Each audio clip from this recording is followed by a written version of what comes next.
Bonjour à tous. Il marche, hein, vous m'entendez? Oui. Donc bonjour à tous, je m'appelle Didier Bloch, je suis depuis peu retraité du CEA, depuis le mois d'avril. Donc j'en profite, je peux prendre du temps pour venir faire des confs à la banque par exemple. Et j'ai été très longtemps responsable de laboratoire dans le domaine de l'énergie en général et des accumulateurs au lithium en particulier, donc du véhicule électrique. Donc aujourd'hui, je commence la conf, c'est bon? D'accord. Donc, aujourd'hui, je vais vous parler d'un sujet qui peut être parfois controversé, qui est celui du véhicule électrique ou électrifié en général. Donc j'aurais une question déjà toute bête à vous poser. Parmi vous, quels sont ceux qui ont déjà ou qui envisagent d'acheter un véhicule électrique dans les mois qui viennent? Voilà. Non, plutôt une voiture. Un vélo, on peut en parler aussi, c'est ce qu'il y a de mieux, mais d'accord. Donc la question mérite d'être posée de savoir si c'est pertinent ou pas en termes environnementaux, d'une manière générale. Donc c'est à ça que je vais essayer de répondre comme question. Je ne vais pas ici, pour que ce soit clair dès le départ, comparer l'absence de véhicule à un véhicule. Hein, c'est-à-dire que où la meilleure façon de procéder, est-ce que c'est de garder un véhicule thermique très longtemps ou d'avoir un véhicule électrique? Parce que ça, la question, on y répond tout de suite. Il vaut mieux garder un véhicule thermique très très très longtemps, avant de le changer éventuellement, on va le voir, pour un véhicule électrique. Mais c'est de très loin meilleur pour l'environnement de conserver les produits le plus longtemps possible. Il ne faut en tout cas pas changer son véhicule thermique alors qu'il est récent pour un véhicule électrique en prétendant qu'il va être meilleur. Hein. D'accord ? Donc cette question-là, elle ne sera pas réglée au cours de cette présentation. Je vais simplement essayer de répondre à la question. Si vous avez le choix entre un véhicule thermique et un véhicule électrique aujourd'hui, ou électrifié aujourd'hui, quelle est la moins mauvaise solution? Alors, ce qu'il faut savoir, c'est que le scepticisme entoure le véhicule électrique et ça ne date pas d'hier. Dans toute représentation, vous verrez, j'ai essayé de montrer l'évolution au cours du temps de l'état d'esprit, de la technique, etc.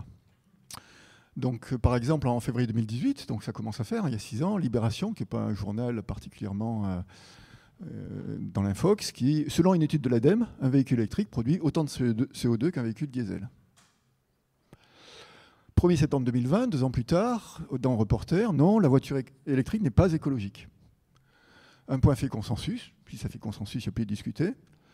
Un véhicule électrique demande beaucoup plus d'énergie et émet 2 fois plus de gaz à effet de serre que de produire un véhicule thermique, du fait de la production de la batterie et de sa motorisation. Dans Marianne, le 18 septembre 2021, les véhicules électriques sont une aberration économique et écologique. Les politiques négligent totalement l'impact environnemental désastreux de la production des batteries et de leur fin de vie. Beaucoup plus récemment, en novembre 2022, la voiture électrique n'est pas aussi propre qu'on voudrait laisser le croire. Donc la question pertinente, hein, est-ce que le véhicule est une bonne solution du point de vue environnemental? Et ça continue encore, plus récemment, le 5 février 2024. La parole anti-voiture électrique se libère au sein même de l'industrie automobile.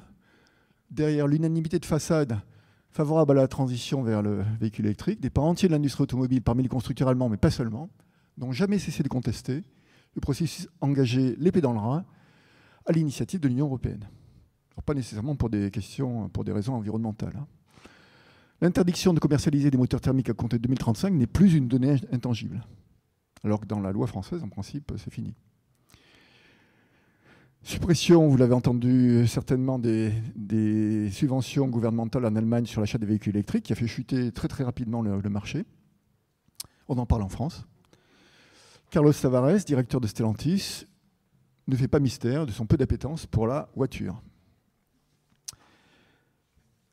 Voilà, la thématique de la mobilité promo. Voilà. Donc le véhicule, est-ce qu'il est pertinent du point de vue environnemental et est-ce qu'il est aussi pertinent du point de vue environnemental et sociétal? Parce que si tout ça est exact, il faut vite arrêter les bêtises. Hein. Il faut passer à autre chose. Donc on va essayer de traiter cette question-là. Alors la difficulté de ce problème, c'est qu'il y a énormément de paramètres en jeu. Plusieurs facteurs conditionnent les émissions de dioxyde de carbone d'un véhicule électrique. Alors je parlais spécifiquement du CO2, des émissions de CO2, parce que c'est ça qui conditionne principalement le réchauffement climatique. Mais il y a d'autres questions sur les matériaux, etc., qu'on peut aborder aussi. Je n'ai pas le temps de le faire ici, mais il y a d'autres présentations qui sont prêtes. Si ça vous intéresse, on pourra aller plus loin là-dessus. Donc là, on va parler CO2.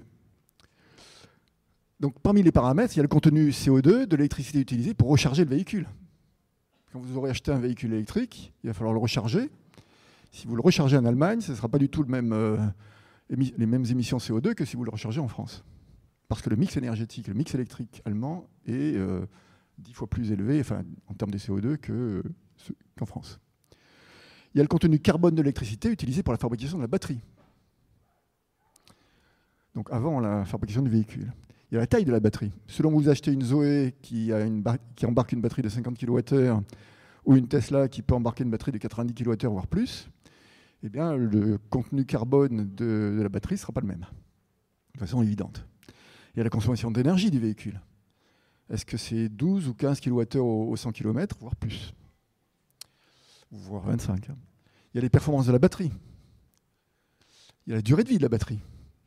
Si vous avez une batterie qui dure 50 000 km, ce ne sera pas du tout la même chose qu'une batterie, enfin, qu'un véhicule qui va durer 300 000. Comme tout à l'heure pour la question du moteur thermique. Il y a les erreurs de calcul qui sont innombrables, les fausses approximations qui sont innombrables aussi. Et pour compliquer la chose, tous ces paramètres-là sont variables avec le temps. Puisque par exemple, ils dépendent de la rapidité de la montée en puissance, de ce qu'on appelle les gigafactories qui sont utilisées pour fabriquer des batteries. Plus les gigafactories montent en puissance, et moins le contenu carbone des batteries qui sont fabriquées est élevé, parce qu'il faut que ces usines gagnent de l'argent, et donc elles font des économies pour pouvoir s'améliorer, ce qui induit des réductions d'émissions de CO2. Il y a aussi, par exemple, la réussite des efforts de décarbonation des mix électriques des pays. En Europe, on s'est engagé à réduire les émissions des mix électriques. On va en parler aussi, en dire un mot tout à l'heure. On verra que ce n'est pas gagné. Il y a des améliorations de la durée de vie de la batterie, comme on disait tout à l'heure, 50 ou 300 000 km. Et donc tout ça, ça fait que le problème est assez complexe, bien que chacun des paramètres soit assez simple à comprendre. L'ensemble des paramètres mis ensemble permet difficilement d'avoir une idée simple au départ de la situation.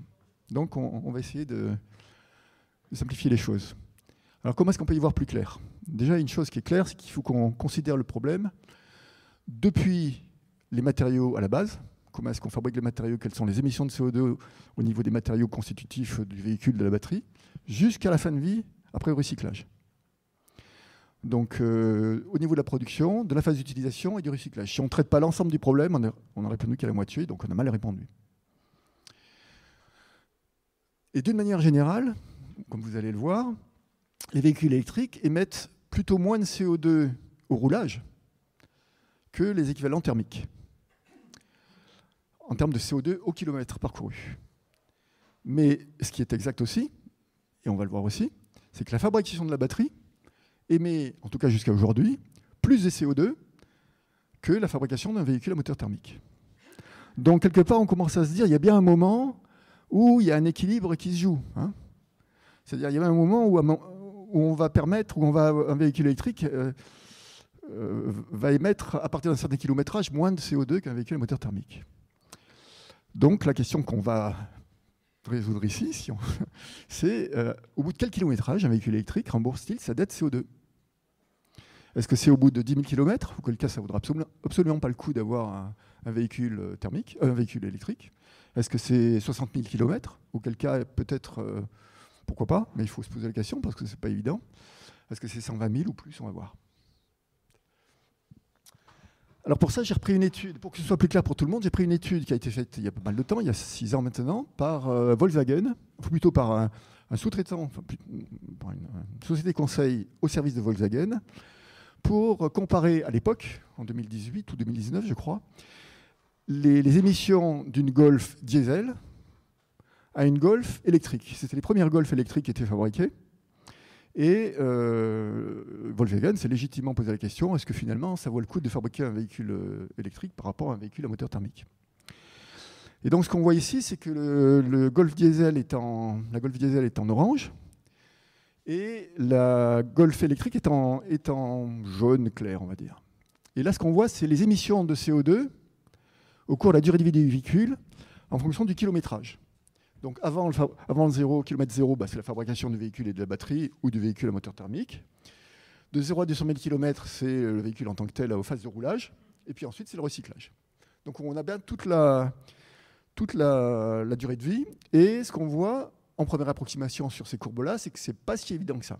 Alors on va essayer d'expliquer, de descendre un petit peu dans le détail.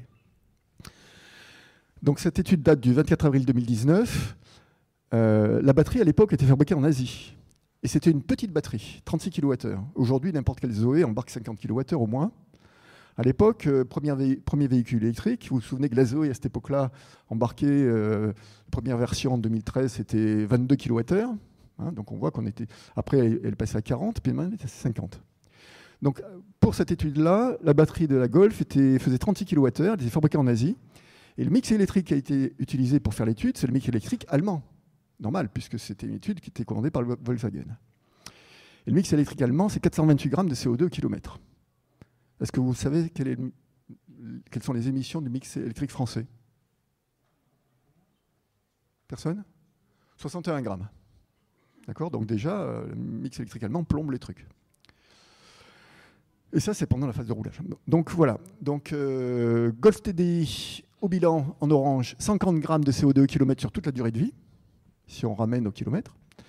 Alors que la Golf diesel, sur le même kilométrage, 200 000 km, 119 grammes de CO2 au kilomètre. Donc on se dit, a priori, c'est pas brillant. Alors comment ça se décompose tout ça? Mais déjà, il y a la fabrication du véhicule thermique qui, avant la phase de roulage, consomme, plutôt émet 6 tonnes de CO2. Ensuite, un véhicule Golf diesel thermique consomme environ 5 litres, un peu plus de 5 litres au 100, ce qui fait l'équivalent de 110 grammes de CO2 au kilomètre. Donc sur toute la durée de vie en roulage du véhicule, 200 000 km, on est à 22 tonnes. Donc si on fait la somme des deux, on est à 22 plus 6, on est à 28 tonnes de CO2, avant le recyclage. Et le recyclage, on voit, c'est à peu près horizontal, c'est-à-dire que les deux sont à peu près équivalents. Par contre, le véhicule électrique, lui, à cette époque-là en tout cas, consomme au cours de sa fabrication presque le double émet au cours de la fabrication 2 fois plus de CO2, ou presque, que la fabrication du véhicule à moteur thermique. 11,5 tonnes au lieu de 6. Ces 11,5 tonnes se décomposent de deux façons. La première chose, c'est le châssis et la propulsion, ça c'est 5 tonnes de CO2. Et la deuxième chose, c'est la batterie de 36 kWh, qui fait 6,5 tonnes de CO2, parce qu'à l'époque, la fabrication de la batterie émettait 180 kg de CO2 au kilowattheure fabriqué. Et donc, le mix allemand qui était utilisé pour la phase de roulage, c'est 61,6 grammes de CO2 au kilomètre, ce qui correspond à 428 grammes de CO2 au kilowattheure, ce qui mène à 2,3 tonnes de CO2, ce qui fait qu'au total, on est à 23,8 tonnes. Et au bilan, le point d'équilibre dont on parlait tout à l'heure, on est à 120 000 km. Et 120 000 km, l'avantage, il n'est pas déterminant. Ça vaut pratiquement pas la peine d'acheter un véhicule électrique dans ces cas-là. Donc on voit que la réponse, elle n'est pas si évidente que ça, à cette époque-là, pour ce véhicule-là. Alors on peut se poser la question maintenant, et quid de ce qui se passe aujourd'hui? Quelle est la situation aujourd'hui? La situation aujourd'hui, c'est que le châssis, la propulsion du véhicule électrique, elle émet toujours 5 tonnes de CO2. En gros, ça n'a pas changé. On verra que ça va changer dans l'avenir, mais pas tout de suite. Par contre, si on embarquait une batterie de 36 kWh équivalente à celle qu'on fabriquait à l'époque, ce qui n'est plus le cas, puisqu'on fabriquait une batterie qui fait...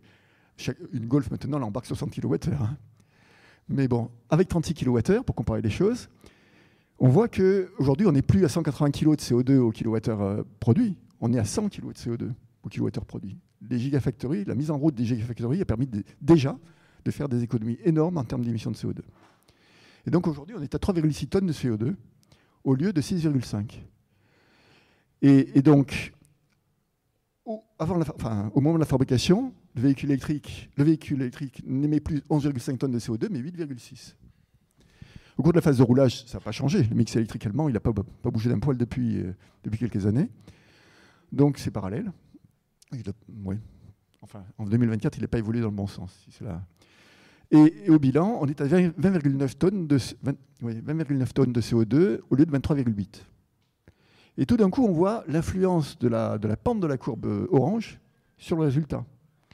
Parce qu'on était à 120 000 km avec une batterie dont la production émettait 180 kg de CO2, mais avec une batterie dont la production émet 100 kg de CO2 au kilowattheure, on est à 60 000 km en Allemagne. Et là, ça vaut peut-être la peine de commencer à se poser les questions. 60 000 km, là, ça veut dire que tout ce que je fais au-delà de 60 000 km émet beaucoup moins de CO2 qu'un véhicule à moteur thermique. Question suivante. OK, on n'est plus en Allemagne. Qu'est-ce qui se passe si maintenant, je fabrique toujours le véhicule en Asie, comme c'est le cas aujourd'hui encore, hein, mais si, pendant la phase de roulage, je recharge le véhicule avec de l'électricité produite en Suède ou en France? Et là, pour la phase de fabrication, comme le véhicule est supposé être fabriqué en Asie, ça ne change pas. Par contre, pour la phase de roulage, on est là. On émet, à 61 grammes de CO2 kWh, on émet 1,76 tonnes de CO2 sur 200 000 km. Et tout d'un coup, on n'émet plus que 10,4 tonnes au lieu de 20,9. Avec le même véhicule. Hein. Toutes choses étant égales par ailleurs, j'ai roulé en France. Et je me suis rechargé en France ou en Suède. Ce qui fait que là, on passe à 30 000 km, le point d'équilibre. Et donc, on commence à se dire, oui, mais là, à 30 000 km, ça devient sacrément intéressant. Surtout que c'est dynamique, ce truc-là. On n'est pas en train de dire, c'est une image figée, on est en train de dire, on est en train de s'améliorer. Donc, jusqu'où est-ce qu'on va s'améliorer? Donc, question suivante, qu'est-ce qu'on peut attendre raisonnablement en 2030? Sachant qu'il y a plein de paramètres qui vont bouger. Alors, véhicule qui embarque 36 kWh, ça n'existe plus. Aujourd'hui, on est plutôt avec des batteries de 60 kWh. Je prends la Mégane électrique de Renault, hein, elle fait 60 kWh. La fabrication de la batterie ne va plus émettre 100 kg de CO2 au kilowattheure, elle va émettre 60. On le sait déjà aujourd'hui. Parce que les Gigafactories commencent à produire à plein pot. Et du coup, on réduit on est de plus en plus efficace. On a moins en moins de pertes en particulier. Le véhicule va consommer en moyenne 13 kWh au 100 km plutôt que 14,4 en moyenne aujourd'hui, parce qu'on s'améliore aussi côté système électrique. Le mix électrique européen est réputé être à 190 grammes de CO2 kWh en 2030 au lieu de 319 aujourd'hui. Alors là, on est dans les choux, hein, on n'y sera jamais. Enfin si, on y est déjà en France, on a vu, on est à 61 en France. Mais en Europe, on est en train de dériver complètement. Ce qui donne, je vous épargne le calcul, au bilan 24,7 grammes de CO2 km parcouru. On va, du point de vue châssis et propulsion, s'améliorer parce que la batterie va commencer à être une partie structurelle du véhicule. Et donc, on va réduire le poids du véhicule globalement grâce à la fabrication de la batterie. Et au bilan, si je reprends les mêmes courbes pour que l'esprit soit clair par rapport à tout ce qu'on a dit jusqu'à maintenant, si je me projette en 2030, vous vous souvenez, hein, le jaune c'était le thermique en 2019 et l'électrique en jaune clair, enfin en blanc. Si les objectifs de la CE sont atteints, le véhicule à moteur thermique, c'est toujours le même, c'est une Golf diesel par exemple. En 2030, le châssis et propulsion 3,1 tonnes, la batterie 60 kWh 3,6 tonnes, on est passé à 60 kWh hein, au lieu de 32. Hein. Donc on sera à 6,7 tonnes de CO2. Et avec le mix européen, on sera à 4,94 tonnes de CO2 sur les 200 000 km, et donc on sera à 11 tonnes 64. Et donc, on sera en principe au niveau européen à un point d'équilibre pour un véhicule électrique de 30 000 km, à partir duquel il va consommer même moins de CO2 qu'un véhicule moteur thermique.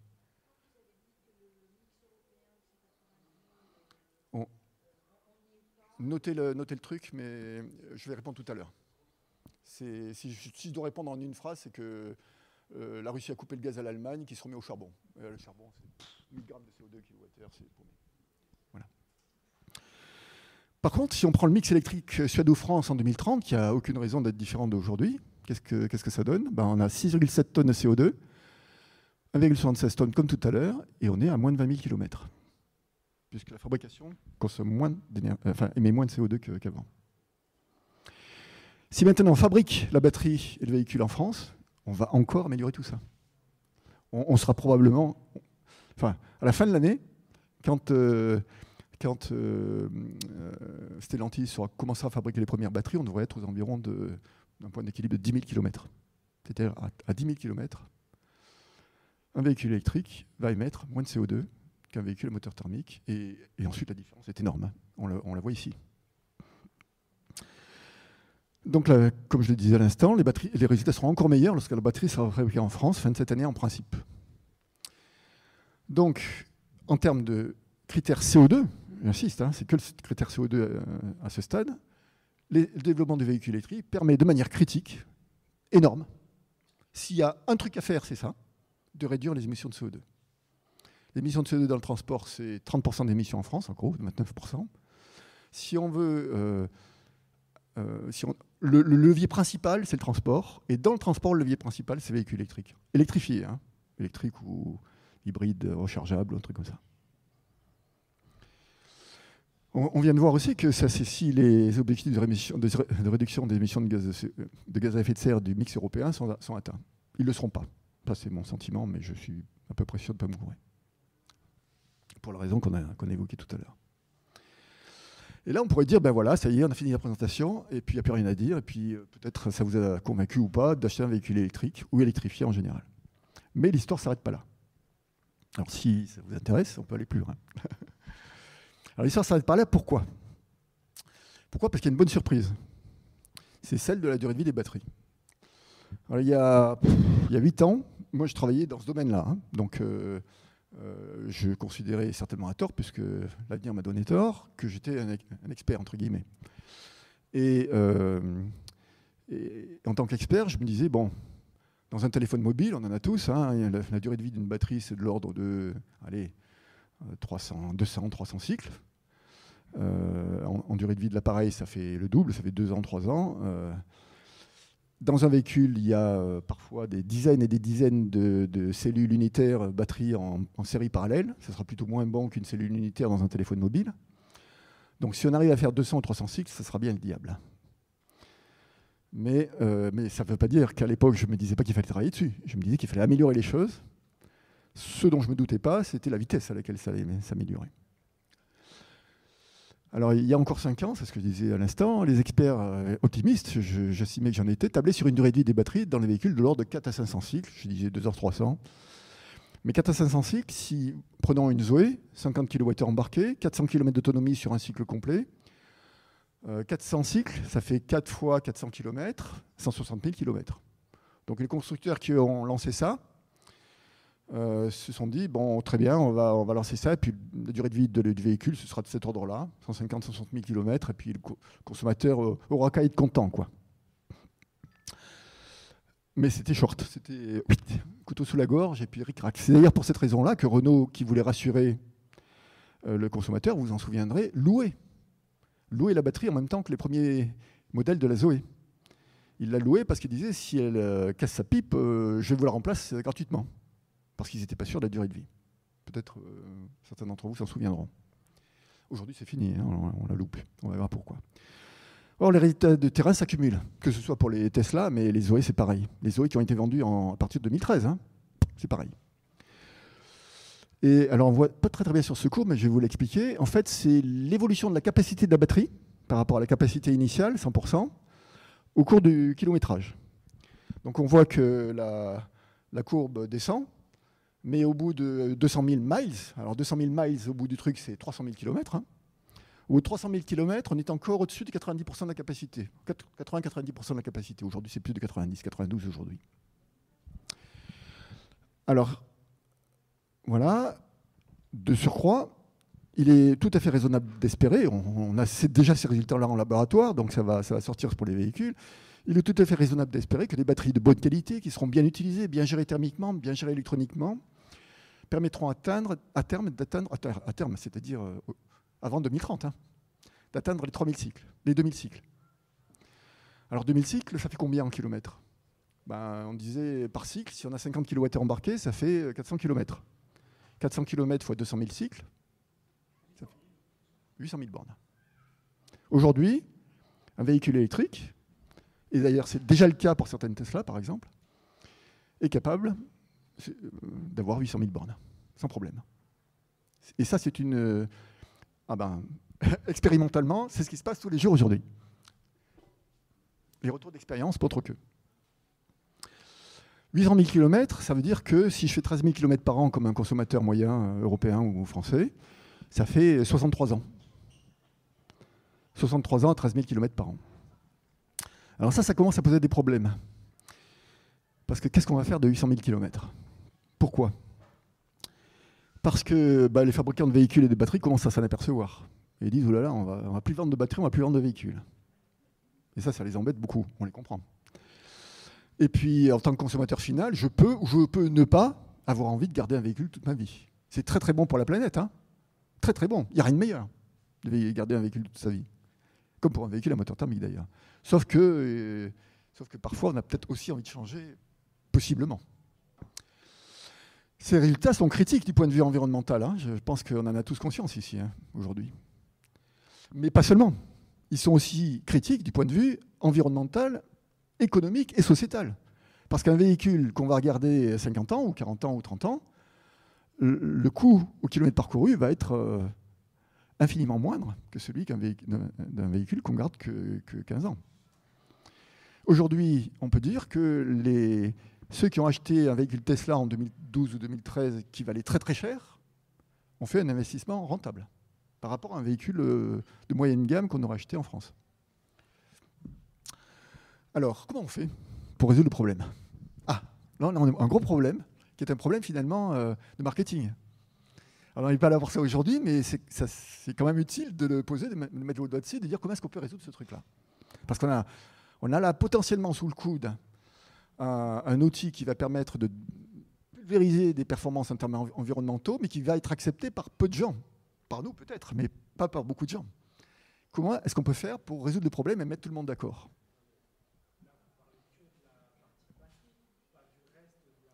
Ah, mais le véhicule va certainement mourir avant la batterie, oui. Le châssis, oui. Oui. Alors, ça peut être ça, mais c'est toujours compliqué. C'est une bonne idée, mais ça pose des problèmes plein de problèmes de garantie, comment est-ce qu'il a été utilisé, mais ça peut être envisagé. Il y a plus simple. Personne n'a d'idée? Ah, ça commence. Comment? Oui. Il commence à y avoir des idées là. Sympathiques. Recycler les batteries dans des installations domestiques, c'est-à-dire mettre la batterie chez soi avec du solaire. Alors, c'est encore autre chose, mais ça on va en parler aussi. C'est quand même un des devenirs importants, semble-t-il. Hein, c'est ce qui est écrit au moins. On va en parler. Ok, allez, je continue. Donc, le problème est résolu. C'est ce que disait monsieur tout à l'heure. Le problème est résolu si les véhicules peuvent, au-delà de la mobilité, être utilisés comme pourvoyeurs de services au réseau électrique. Alors, comment ça va marcher? On peut imaginer que sur 2000 cycles, par exemple, j'ai une batterie qui potentiellement est capable de faire 2000 cycles. J'utilise 750 cycles pour faire de la mobilité. 750 cycles, c'est 300 000 km, ça me dure 23 ans. C'est pas mal déjà un véhicule, 23 ans. À 13 000 km par an. Et puis les 1250 cycles qui restent pour aller à 2000, c'est-à-dire 60 MWh, échangeables, 7 kWh par jour, c'est pas négligeable, peuvent être utilisés pour leur service au réseau, pendant les 23 ans d'utilisation du véhicule. Hein. C'est-à-dire pendant les périodes de stationnement du véhicule. Je conduis mon véhicule, je fais 756, je fais 300 000 km, et en même temps, dès que je garde mon véhicule, il commence à tchatcher avec le réseau, et à fournir de l'énergie et à en capter. Tout ça a un coût économique négligeable. D'une part parce que vous aurez déjà rentabilisé votre véhicule sur l'utilisation de la mobilité, mais aussi parce que à 100 € des kilowattheures par batterie et 2500 cycles, j'ai mis 2500 pour simplifier le calcul, ça fait 4 centimes du kilowattheure échangé. C'est-à-dire que c'est mieux que le prix marché. Donc économiquement, c'est jouable. Par contre, ce qu'on voit, c'est que ce concept-là doit être organisé entre différents acteurs qui ont des intérêts contradictoires. S'il y a des questions, on en parlera tout à l'heure. Alors comment ça marche concrètement? Comment ça va marcher demain pour ceux qui auront un véhicule électrique? Exactement comme des mini-barrages hydroélectriques. Exactement pareil. des steps. Vous connaissez les steps, vous remplissez les steps la nuit pendant les heures creuses et vous les remettez dans le réseau pendant les heures de pointe. Ben, c'est pareil. Vous avez ici une courbe simplifiée, mais qui est assez représentative, de la consommation énergétique de la France une journée d'hiver. Ce qu'on voit, c'est que, alors c'est les gigawatts, alors attention, hein, les gigawatts consommés, je commence à 70, je ne suis pas à 0, hein, le 0 il est là. Hein. 70, 80, 95, donc en France, en hiver, on est entre 70 et 90 gigawatts d'électricité consommée à tout moment. Donc il faut que le réseau fournisse ce truc-là. On voit que la nuit, on est plutôt à 70-75, ça baisse. Ensuite, ça monte entre 4 et 8 heures, c'est la montée en charge du matin parce que les gens commencent à aller au boulot. En tout cas, c'est pour ceux qui bossent. Ensuite, il y a, pas pour moi, il y a stabilisation pendant la journée. Et puis, lorsque les gens partent du boulot, il y a un petit creux qui descend en dessous de 85. Et puis, tout le monde rentre chez soi, allume le four, allume les installations électriques, le chauffage. Et ça monte à 85, 90, voire 100 gigawatts consommés en 2012. Et puis, ça redescend pendant la nuit. Alors, comment concrètement ça va marcher? Eh bien, en fait, les véhicules électriques, vous allez pouvoir les recharger principalement en heure creuse, la nuit. Vous les branchez, vous programmez la charge, et la nuit, en heure creuse, ça charge. Vous pouvez même, comme le disait monsieur à l'instant, stocker une partie, alors c'est sur la partie dont on peut parler, une partie des énergies renouvelables. Entre midi et 2, par exemple, il y a du soleil, vous pouvez charger les véhicules électriques, puisque statistiquement, vous aurez toujours une quantité de véhicules suffisante pour recharger les énergies renouvelables que vous aurez installées. Après, il faut voir quelle hauteur, hein, ça on peut en discuter, mais c'est une autre question. Et être utilisé, et c'est là que c'est important, au-delà de leur fonction principale qui est la mobilité, comme moyen de stockage tampon de l'électricité, ainsi que comme fournisseur de services au réseau. Donc on voit que les véhicules pourront être rechargés la nuit en heure creuse ou lorsqu'il y a des excès de production d'énergie renouvelable. Et puis, lors de la pic de consommation, ben, les véhicules électriques servent de tampon et peuvent alimenter le réseau. Alors tout ça, ça se fera sur une source, ça sera une source de revenus pour le consommateur, mais sur une base volontaire. Hein. C'est-à-dire que je vais recevoir un message sur mon téléphone mobile qui va me dire EDF ou RTE souhaite vous acheter ce soir entre telle heure et telle heure telle quantité de kilowattheures à tel prix. D'accord ou pas d'accord? Mais statistiquement, si sur les 30 millions de véhicules en France, il y en a 10 millions qui sont déjà électriques, ça peut être fait sans problème. C'est déjà en train d'être mis en place. Ce qui permet aussi d'éviter la construction de moyens supplémentaires qui sont si non nécessaires pour pouvoir répondre aux heures de pointe, qui sont en général le soir, voilà, et qui sont souvent des centrales à gaz. Donc on est en train de s'apercevoir qu'il y a une convergence entre la mobilité et le stationnaire, c'est un nouveau marché, hein, qui va permettre non seulement de réduire l'empreinte environnementale des véhicules, mais aussi de réduire son coût de possession, puisqu'il va être une source de revenus pour les personnes. Ça n'empêche pas, si on ne veut pas échanger avec le réseau, d'alimenter son propre domicile. Hein. C'est pareil. Si j'achète de l'électricité en heure creuse à bas prix en tarif EJP, puis que j'utilise pendant les hors tarifs EJP cette électricité pour alimenter mon domicile, ben, pour moi, c'est plutôt bénéfique. Tout ça, c'est lié au fait que les accumulateurs lithium ont un rendement en charge-décharge qui est excellent, hein, qui est au-dessus de 90%. Comme les barrages hydroélectriques. Si ce n'était pas le cas, ce ne serait pas possible. Le concept commence à percoler, en fait, hein, puisque la Renault 5 électrique qui va être commercialisée à la fin de l'année, comme c'est déjà le cas pour d'autres véhicules, hein, de plus haut de gamme, va intégrer en principe la technologie V2G, Vehicle to Grid, qui va permettre de la recherche bidirectionnelle.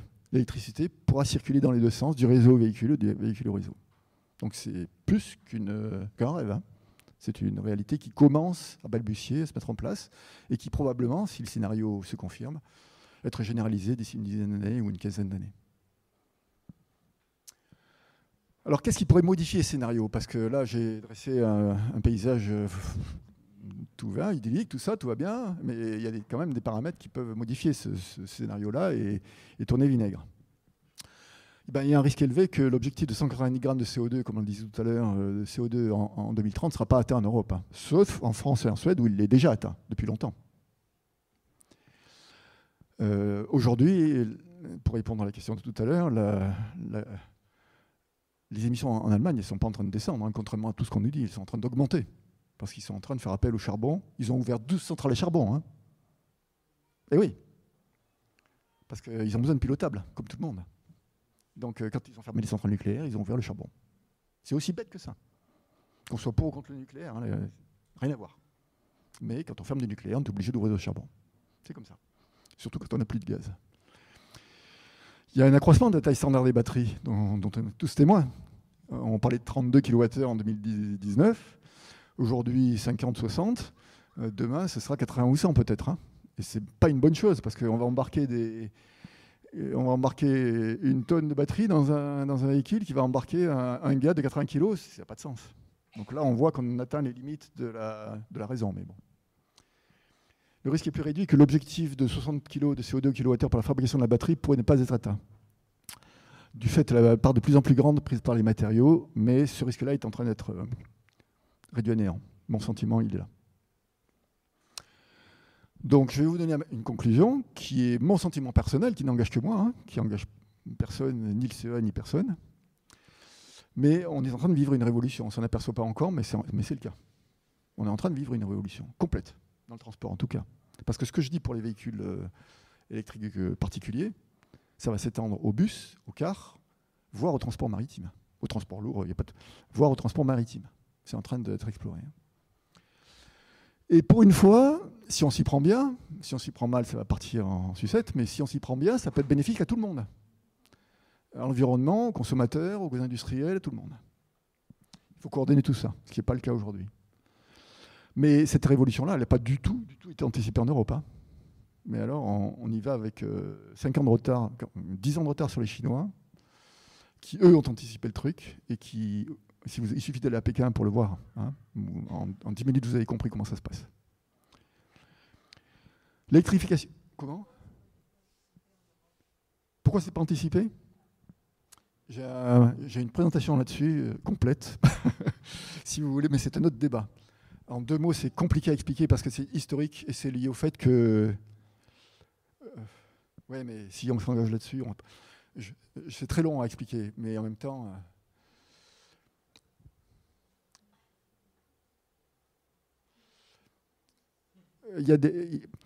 en Europe, il y a des convergences d'intérêts idéologiques, économiques, commerciaux, géopolitiques, qui font que, même si on est un Européen convaincu, ce qui est mon cas, eh bien, ça part dans tous les sens. Et on n'a pas de stratégie. Il n'y a aucune stratégie. Si, la stratégie, c'est comment je me fais réélire le prochain coup. C'est tout. Et donc, c'est dramatique. C'est pire que du court terme. Je favorise des décisions dont je sais pertinemment qu'elles sont mauvaises, parce que je sais que ça va me servir demain. C'est pas que du court terme. Moi, j'appelle ça haute trahison, quoi. Donc, c'est pas que du court terme. Hein. Mais non, mais attendez. En même temps, je le regrette et je suis un fervent européen. Donc, il faut que ce soit clair là-dessus. Mais on fait n'importe quoi. Et si vous voulez, on peut faire une présentation là-dessus. Elle est prête aussi, mais il y en a pour une journée entière. Hein. Voilà. Donc, à voir.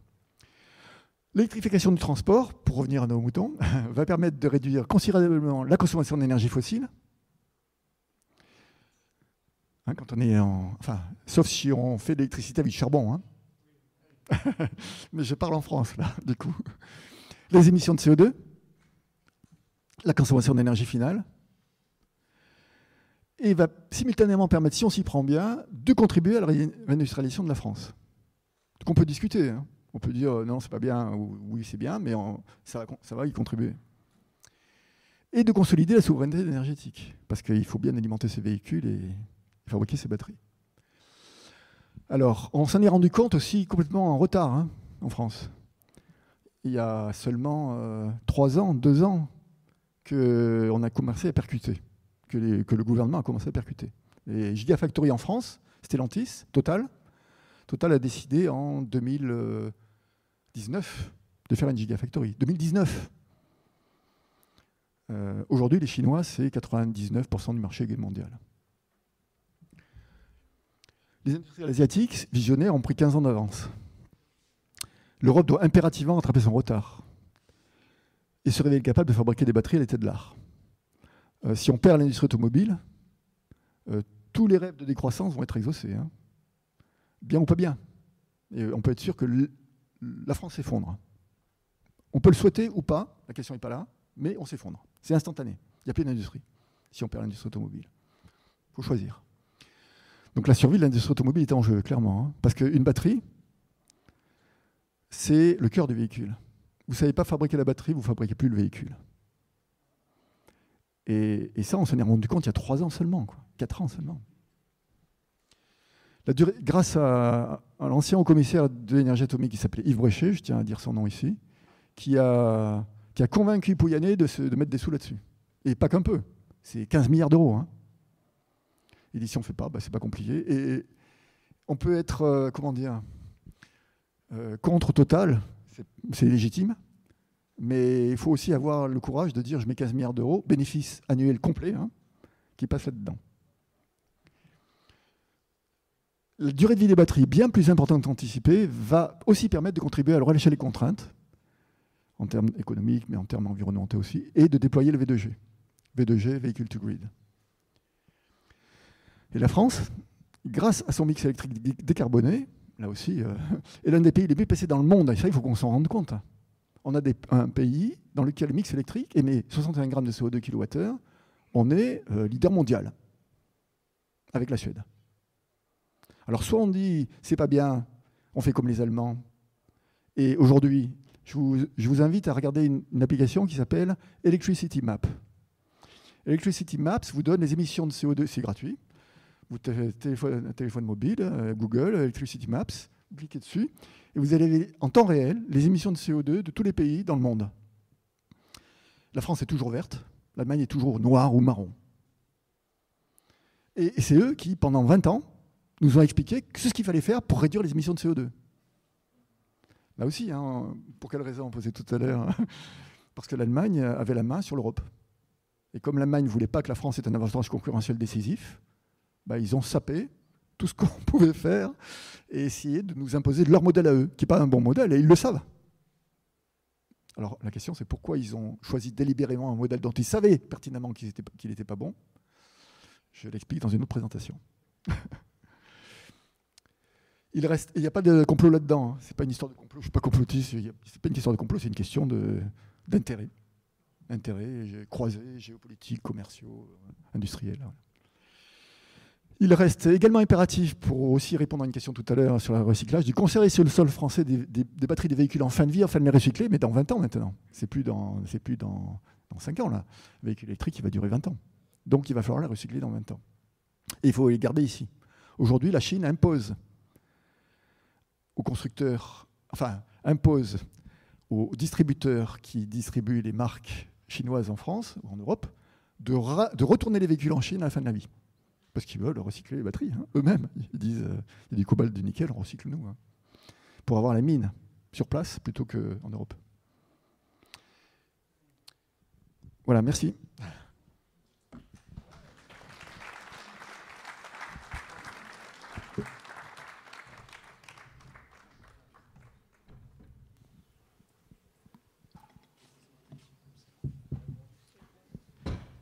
Merci pour cette démonstration impressionnante. Juste deux points qui inquiètent les gens. Le risque d'incendie des véhicules électriques et puis également l'industrie électrique elle-même. Parce que ça veut dire qu'il faut qu'on sache fabriquer les moteurs, qu'on fasse des câbles électriques, etc. Est-ce qu'on le peut pour être indépendant? Deux très très bonnes questions. Alors, la première, c'est le risque de feu, d'incendie. Et c'est vrai qu'on a tous en mémoire des incendies qui ont eu lieu de téléphones mobiles, hein, ou de laptops dans les aéroports, ou ici ou là, et qui ont conduit à des retours de... Et c'était que des batteries de petite taille dans des appareils de petite taille. Donc, quid d'un véhicule de grosse taille? Alors, première réponse, c'est que...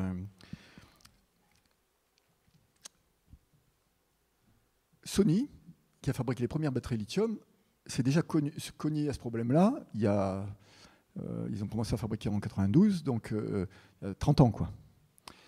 Et ils savaient pertinemment qu'il fallait résoudre le problème ou alors que ce n'était même pas la peine de continuer. Et il est exact qu'au cours de la première phase de développement des accus lithium, il y a eu plusieurs incendies, plusieurs accidents, pas gravissimes la plupart du temps. Il y a aussi eu plusieurs véhicules Tesla qui ont brûlé. Ça, c'était entre 2012 et 2015. Simultanément, aujourd'hui, concrètement, tous tels que nous sommes, enfin, pas tous peut-être, parce que parfois on choisit comme moi de ne pas prendre l'avion par exemple, mais quand on le prend, il y a bien 200 mobiles comme celui-là qui sont embarqués. Il y a de quoi faire sauter 10 fois l'avion. Et puis on est bien autorisé à les embarquer. Alors comment c'est possible ? C'est possible tout simplement parce qu'à un moment donné, le taux de défaillance des accumulateurs lithium est passé en dessous de 10,7. Probabilité de défaillance. Et comment dire, l'autorité de régulation de l'aéronautique a bien été obligée de considérer que si on avait des composants dont la probabilité de défaillance était inférieure à la probabilité de défaillance de la plupart des composants qui étaient embarqués sur l'avion, il fallait bien les accepter. Aujourd'hui, on n'entend plus parler de problèmes d'incendie sur des laptops dans des avions ou quoi que ce soit. Il n'y en a plus. Alors vous allez me dire, oui, mais les véhicules. Les véhicules, ça a suivi le même chemin. Aujourd'hui, le taux de défaillance des véhicules électriques est moins élevé que celui des véhicules à moteur thermique. De fait, il y a des systèmes de sécurité, il y a même des accidents assez... On se demande comment ça ne prend pas feu. Enfin, moi, je me suis déjà fait péter des accumulateurs lithium dans des boîtes à gants. Et je me souviens m'être dit, heureusement qu'il y avait le vitrage de la boîte à gants entre moi et la batterie, parce que je serais mort. Il y a une flamme comme ça qui est sortie pendant 15 secondes, quoi. Et elle était vers moi. Donc c'est la vitre qui a tout pris. Mais il n'y aurait pas eu la vitre. Alors c'était les premiers stades de développement des accus. Hein. Et je jouais un petit peu avec. Mais je me suis fait peur, quoi. Et donc, mais aujourd'hui, on sait faire. C'est-à-dire que vous prenez un accu lithium et vous tapez dessus avec un marteau, vous l'écrasez, il ne se passe rien, alors qu'il y a beaucoup d'énergie dedans. Voilà. Donc j'ai essayé de répondre à cette question-là. Ça ne veut pas dire qu'il n'y a plus du tout de problème. Ça veut dire que le taux de défaillance, il est acceptable. Il n'est pas zéro, mais il est acceptable. Il y a très très peu de véhicules aujourd'hui qui prennent feu, même en cas d'accident. Les crash tests, c'est 5. Hein. Donc vous envoyez le véhicule dans un mur, il ne se passe rien. Ce qui est assez remarquable. Alors il y a toute une série. Si le sujet vous intéresse, je vous invite à... Je vais faire un très inélégant, mais à la fin de l'année, il y a un papier dans la technique de l'ingénieur qui sort là-dessus. Pas là-dessus, la sécurité, mais sur les accumulateurs au lithium en général. Et il va traiter de cette question-là aussi, parmi d'autres. Deuxième point, c'était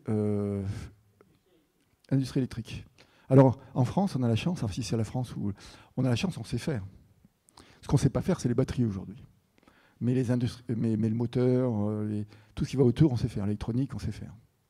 Donc, ce n'est pas un problème majeur. Le problème majeur, c'est vraiment la batterie. Pour vous donner une idée, une gigafactory, parce que une batterie à petite échelle, tout le monde sait faire, tout le monde. On sait faire, c'est déjà un peu compliqué, mais on sait faire.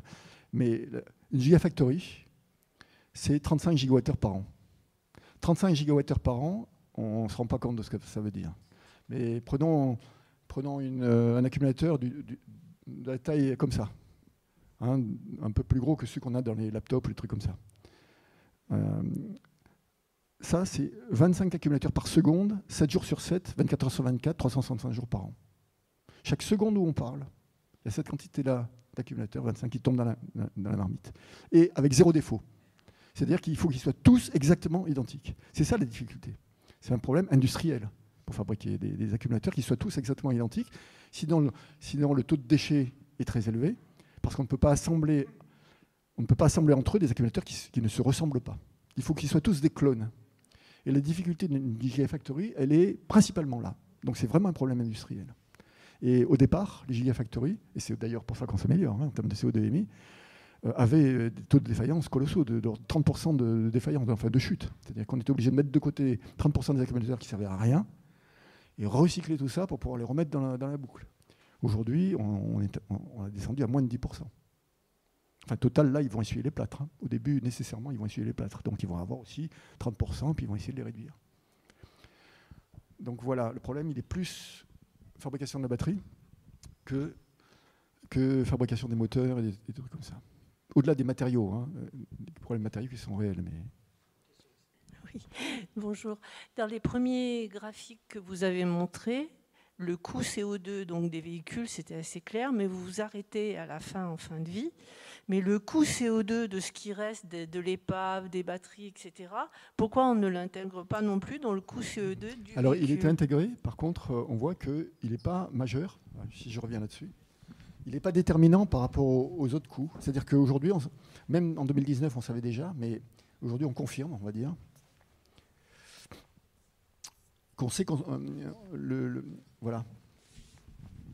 Ce que vous voyez, c'est que pendant la phase de recyclage, qui est la dernière colonne à droite, eh bien, c'est assez horizontal. C'est-à-dire que c'est le coût du recyclage en termes d'émissions de CO2, il n'est pas marginal, mais il n'est pas déterminant par rapport au coût du reste du véhicule pendant la durée de vie. Et on sait qu'on saura faire. Et que ce soit pour les différents types de batteries, que ce soit NMC, nickel, manganèse, cobalt, ou LFP, lithium, phosphate de fer, ça y est, y compris au labo, on a les techniques qui permettent de se dire avec un bon degré de confiance qu'on pourra faire. On a une question. Oui, j'aurais une question concernant la fabrication des batteries, concernant les matières premières, comme le lithium par exemple. Oui, est-ce qu'il y a des mines de lithium qui vont devoir se développer, dans la suite de cette présentation, il y a une présentation sur les matériaux qui dure 1 heure en tant que telle. Donc, pour faire très très court, ce que je veux éviter, c'est de dire tout va bien. C'est-à-dire tout ne va pas bien. La Chine a 90% de la mainmise sur tous ces matériaux-là. Tout ne va pas bien, de façon évidente. Mais en même temps, simultanément, ce qu'on peut se dire, là aussi avec un degré de confiance raisonnable, c'est qu'il y a des solutions de repli qui existent. En particulier, par exemple, je parlais de batteries utilisant des alliages des types nickel, manganèse, cobalt qui étaient utilisés jusque-là. Et on s'aperçoit maintenant ça y est, ça se commercialise déjà, quoi, que les batteries qui utilisent un phosphate de fer, lithium phosphate de fer, sont un peu moins performantes, mais fonctionnent aussi. Et de façon suffisamment fiable pour assurer à peu près le même service. Alors c'est un peu plus lourd, mais ça passe. Et du coup, tout ça, c'est une histoire de relâcher les contraintes. Comment est-ce qu'on relâche les contraintes sur un truc quand on en a? C'est l'histoire de l'industrie partout dans le monde. Hein. Quand on arrive à trouver un procédé qui permet de relâcher les contraintes d'un côté, d'économiser de l'énergie, de l'argent, etc., ben on y arrive. Enfin, on y arrive, ou pas. Mais en l'occurrence, ce qu'on peut dire aujourd'hui, c'est que ouais, on est en train de résoudre les problèmes matériaux aussi, un par un. Mais ils sont comme la sécurité. C'était pas gagné au départ, mais c'est en train d'être gagné. Oui, merci pour la présentation.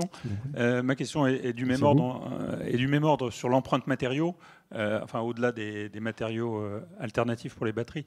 Alors, comme vous avez commencé à répondre sur des matériaux alternatifs au lithium, qu'en est-il de l'empreinte cuivre? Parce que dans toute la démonstration, la consommation de cuivre, me semble-t-il, pour un véhicule électrique, y compris dans le bobinage des moteurs, est colossale. Et donc la transformation complète d'un parc thermique aujourd'hui de 35 millions de véhicules en France en électrique semble juste de l'ordre de l'impossible. Oui. Merci. Alors,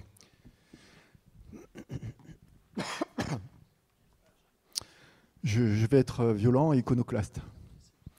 Tant pis, vous me pardonnerez, j'ai un moyen de résoudre le problème.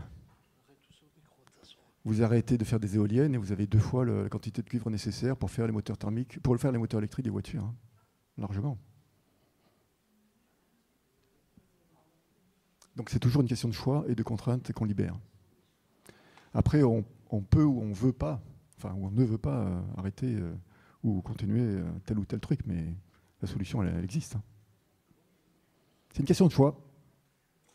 Et la marge qu'on a, c'est colossal. Ah oui, la marge de cuivre.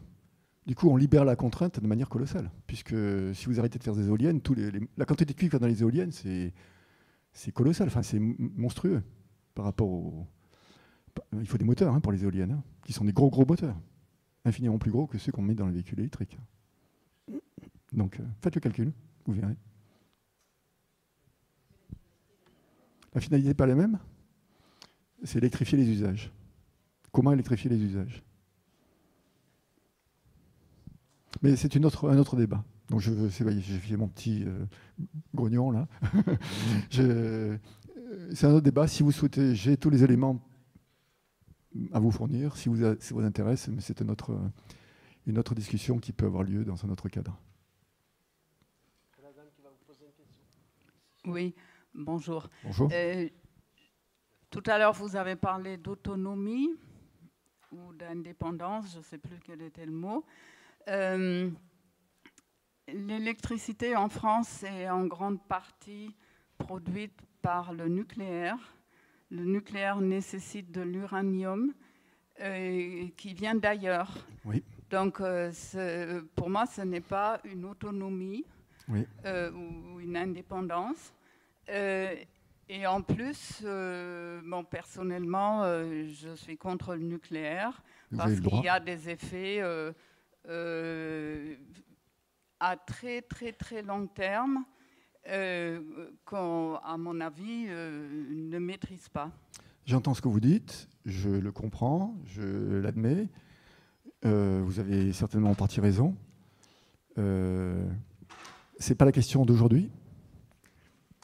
Je vais aussi essayer d'y répondre, mais c'est un débat qui est long, qui n'est pas un débat auquel on peut répondre instantanément en disant voilà, blanc ou noir.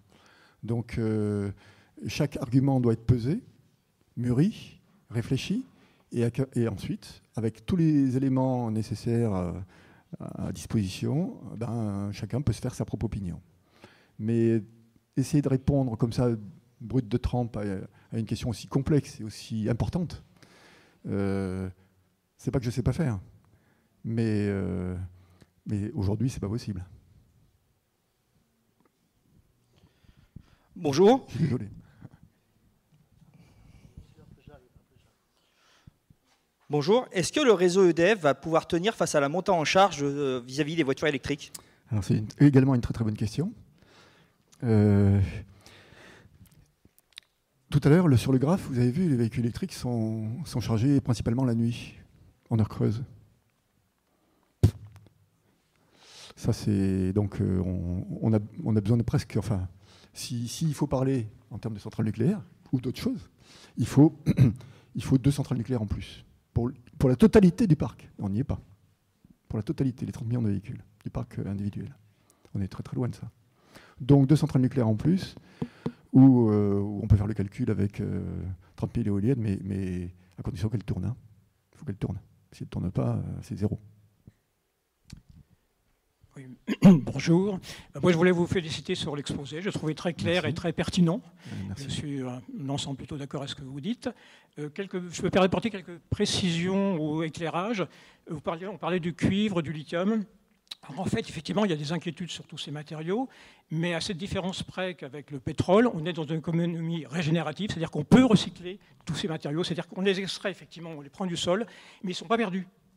On peut considérer que dans tous les cas, on saura les recycler. Ça, c'est important.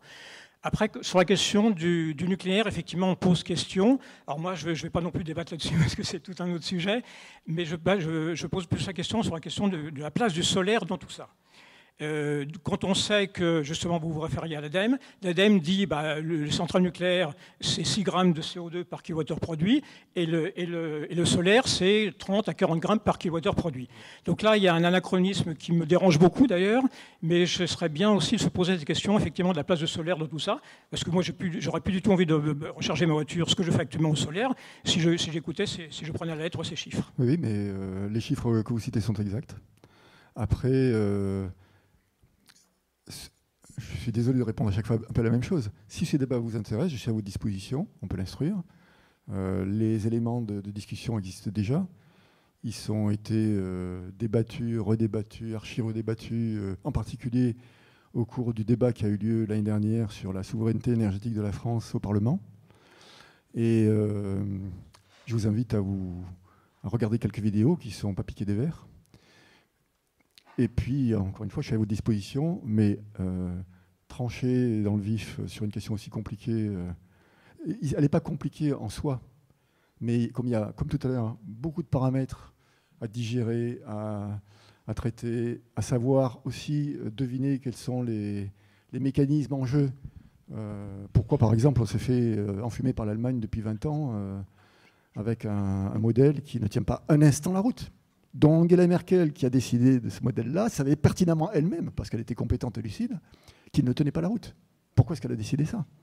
Donc si on ne prend pas le temps de réfléchir à ces questions-là, on ne peut pas répondre clairement à ces questions-là. Mais oui, concernant le nucléaire, je veux dire, effectivement, on peut raisonner grammes de CO2 avec ce chiffre très bas, qui est quand même, en mon sens, est discutable, mais ça n'engage que moi.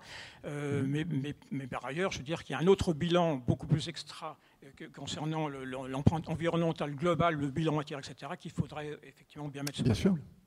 Bien sûr. Et je tiens à préciser, je ne suis pas un acharné du nucléaire, hein. Pas plus que je suis un détracteur acharné des renouvelables. Hein.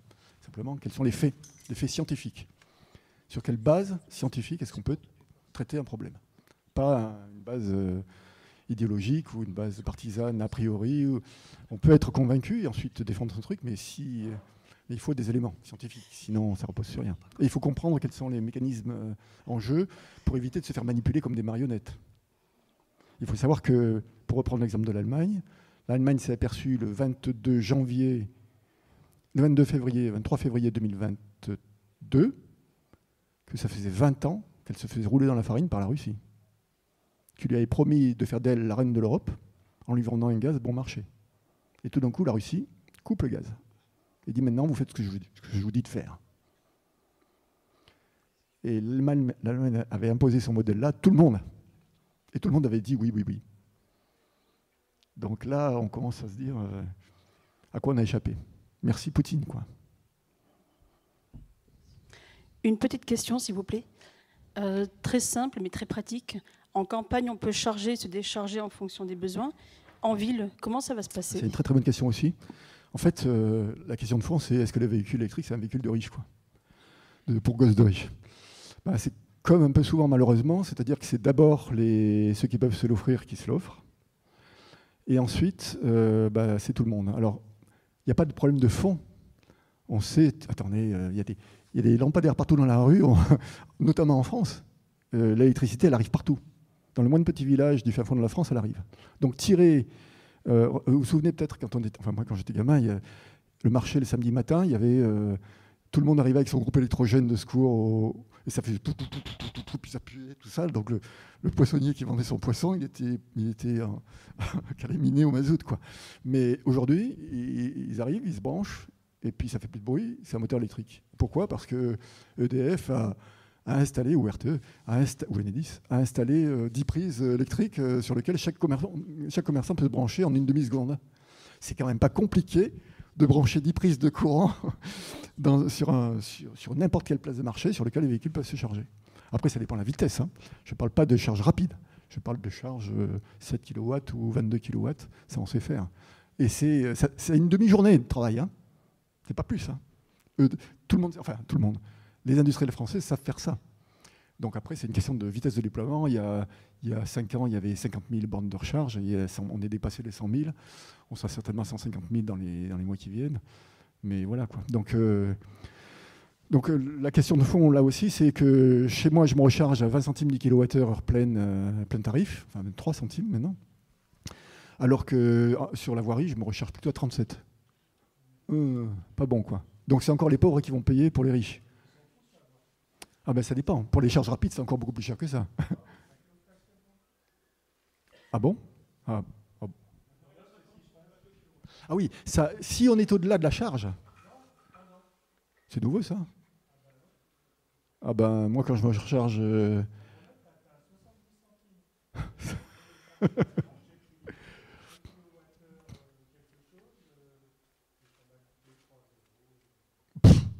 Bon, voilà. Donc là, on arrive à des aberrations. C'est aussi pour ça que je disais tout à l'heure, il faut que tout le monde se mette autour de la table et discute, quoi. Parce que si on veut vraiment favoriser ça, comme les intérêts sont contradictoires, il y a distributeurs le fabricant de bornes qui a des intérêts, le distributeur d'électricité qui a d'autres intérêts, le fabricant d'électricité au départ qui a encore d'autres intérêts, le fabricant automobile, le fabricant de batteries. Et tous ces gens-là ne se parlent pas en se disant il faut que ce soit secret pour qu'on puisse continuer à gagner du pognon. Donc, à un moment donné, il faut que l'État fasse son boulot. C'est dire maintenant, vous vous mettez autour de la table et puis avec un arbitre qui est l'État qui vise le bien commun. Parce que l'intérêt général n'est pas la somme des intérêts collectifs, de façon claire. Hein. Des intérêts particuliers, pardon. L'intérêt général, ce n'est pas du tout la somme des intérêts particuliers. Oui, bonjour. Merci pour la présentation. J'avais une question par rapport, on a parlé d'émissions CO2. Quel est l'impact du développement des infrastructures de recharge et est-il négligeable? Oui, complètement négligeable par rapport à tout le reste. Monsieur qui veut vous poser la question aussi. Oui, je voulais dire d'abord que je suis d'accord avec la dame qui est quelques encablures derrière moi concernant le nucléaire. On n'est pas et on ne peut pas être indépendant puisque le nucléaire, de toute façon, est produit partout ailleurs dans le monde, mais pas chez nous en tout cas. Et c'est vrai qu'on est capable de recycler un certain nombre de choses, mais on est capable aussi d'enfouir des déchets à quelques centaines de mètres sous le sol, ce qui, de toute façon, génère des dangers à très très long terme pour la population, etc. Par ailleurs, vous avez dit à plusieurs reprises, si on fabrique les batteries en France, est-ce que ça veut dire qu'on aurait une technologie ou un mode de fabrication différent de ce qui existe ailleurs? Ou est-ce que c'est simplement lié au fait qu'il faut, si elles sont fabriquées en Chine, par exemple, il faut les transporter jusque-là? Est-ce que c'est ça qui génère un coût? Ou est-ce que c'est le mode de fabrication qui est très différent? Et puis, dernière chose, vous avez dit aussi que lorsque les voitures sont en stationnement, donc elles peuvent fournir de l'énergie à votre domicile, par exemple, et ça veut dire qu'il faut une connexion permanente entre le véhicule et le domicile. Est-ce que c'est possible dans un immeuble, par exemple, enfin un logement collectif? J'ai des doutes. J'avais une dernière question qui est plutôt sous forme de plaisanterie. Non, mais celle-là, vous n'y répondrez pas. Est-ce que le Premier ministre existant ou pas, ça change quelque chose? Alors, par quoi je commence? Il faut tout noter, hein, parce que j'ai pas... Alors là, vous avez 3 questions. J'ai déjà fait les appels, il y en a même 4. Ouais. J'ai noté qu'il y en avait 4, mais je ne sais plus lesquels. Alors, par laquelle on commence?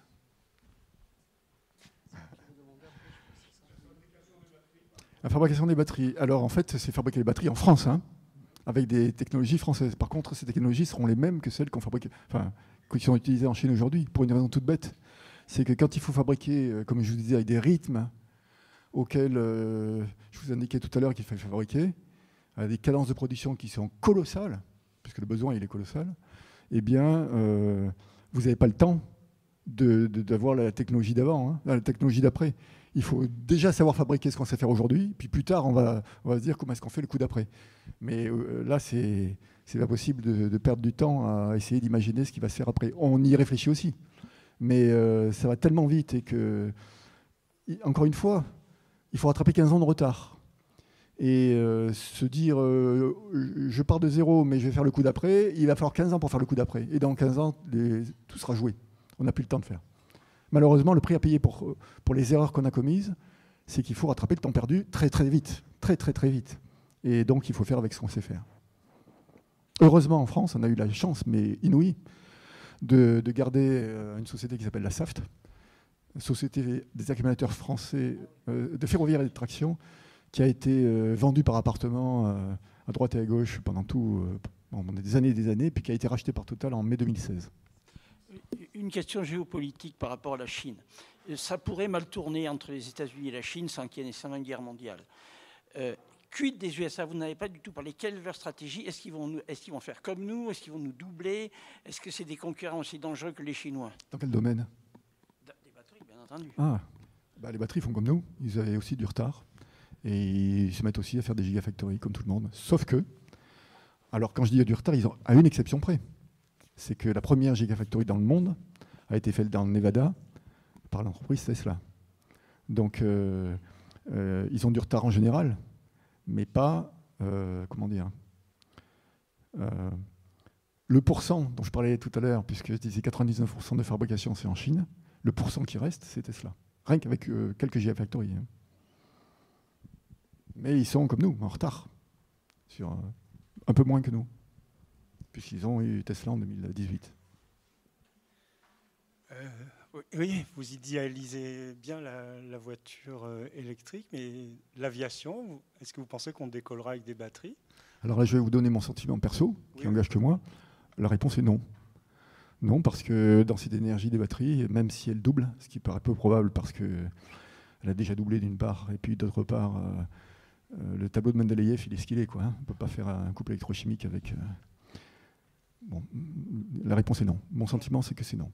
Mais ça veut dire quoi? Ça veut dire que à ce stade, sauf miracle, on n'a rien trouvé de mieux qu'un liquide. Un liquide comme le kérosène, par exemple. Mais ça peut être un kérosène synthétique. Donc un synthétique au sens biosourcé, par exemple, qui est beaucoup plus cher, mais qui peut remplacer éventuellement le kérosène fossile. Voilà. L'avantage de l'électrique, c'est quoi?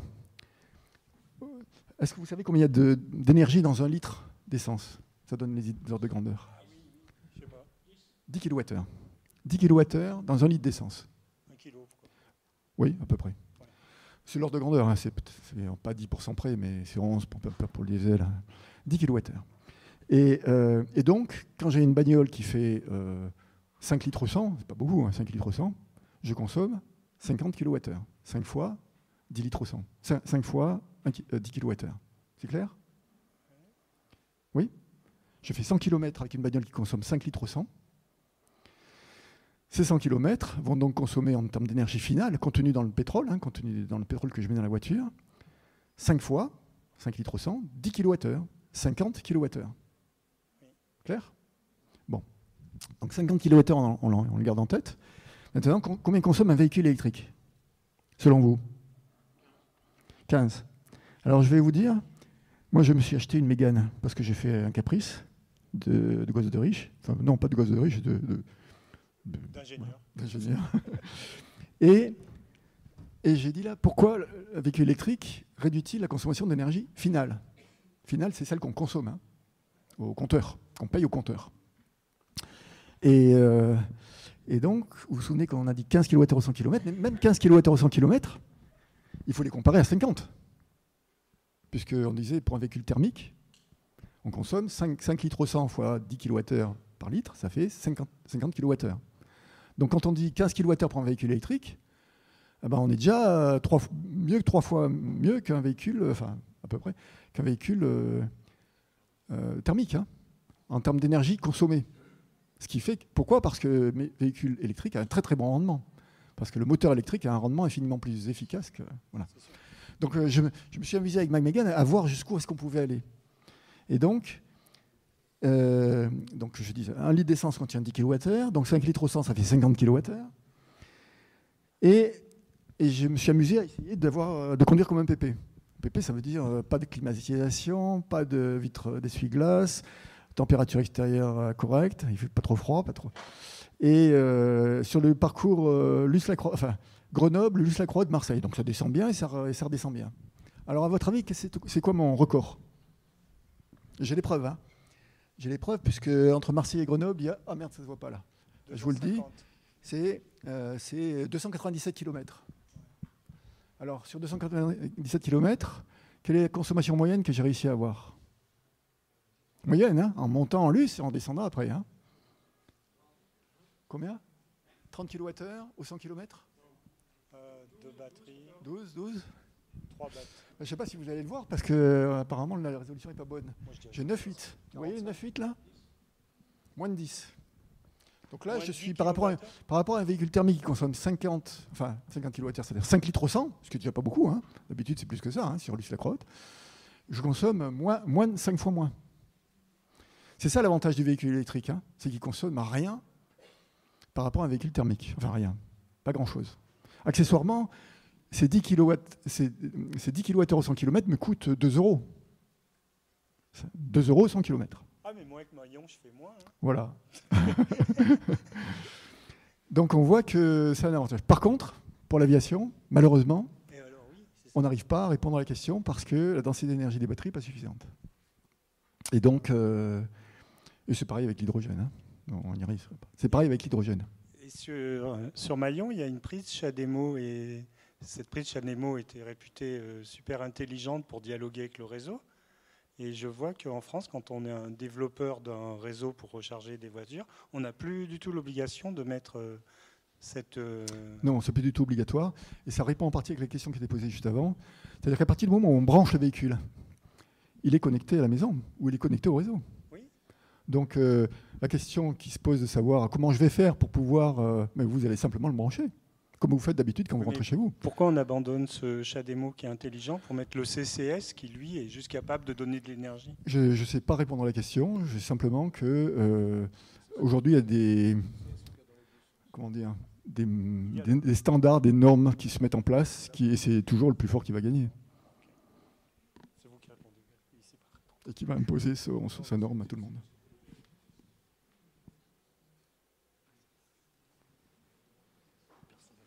Plus de questions? Ben, merci bien. Merci beaucoup. Oui, il n'y a plus personne.